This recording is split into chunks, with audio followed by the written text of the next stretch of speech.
Текебаев менен Чотоновдун иши боюнча шаардык сотто иш материалдарды тергөө уланууда. Бүгүнкү отурумда оппозициячы эки саясатчыга коюлган негизги айыптар камтылган документтер окулду. Анын ичинде көз көрүнүү көрсөтмөсүн бурмалаган, бириникине экинчиси дал келбеген жагдайлар көп.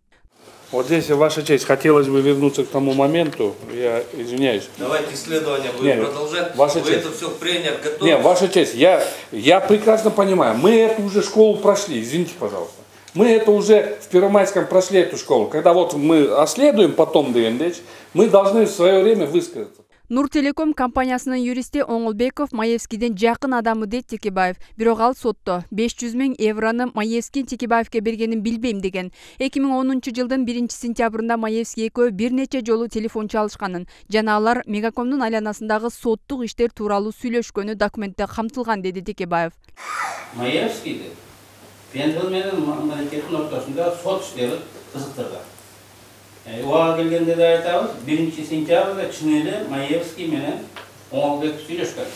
19 секунд, 20 секунд, 32 секунд, бирөөсүндө 59 секунд. Эми оны карасаңар, сот иштеринде жактардын аттарын, алардын представительдердин аттарын айтып эле 1 мүнөттөн ашык убакыт алат. Ал эми сот кандай статьяга келип калды, перспективасы кандай, аны 30 секундтан да сүйлөшүү мүмкүн эмес. Бимаком мамлекетти 2010 жылдын 10 августунда 1-инстанциядан утулду.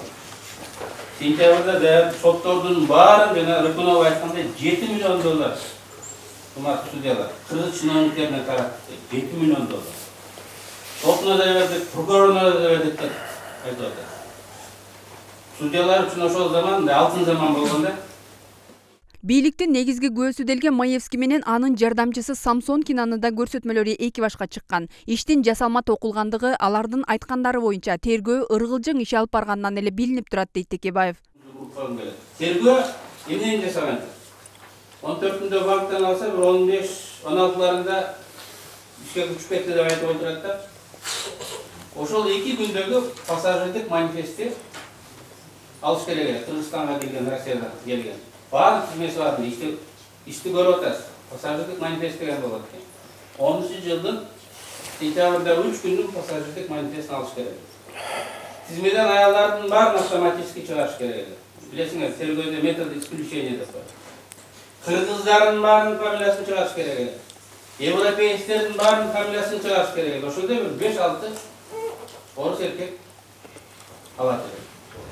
Анан кийин аны паспорт солуга берсе, сүрөтү менен чыгарып, возрастын 30-35-тегисин боюн тарсетип чыгарып коет эле. Ошондо мындай 1-2 адам калат эле, ошо бүт данныйлар туура келген. Жашы, бою, чачы кара дейт.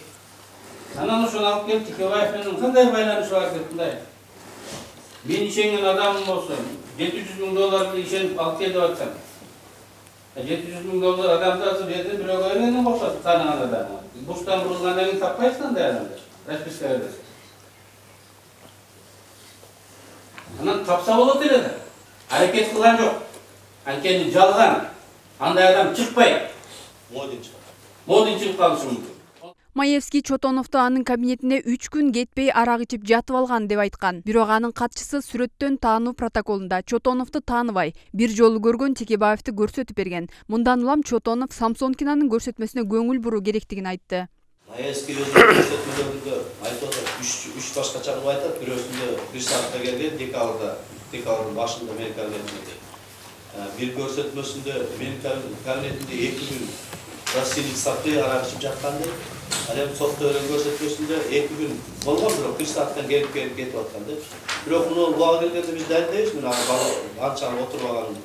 Бирок ошо 2 күн менен кабинетимде арак ичип жатканым, анын ошо кабинеттин маңдайында отурган аял мени тааныбайт. Анан бир эле 1 саатка барып кеткен Текебаевди тааныйм.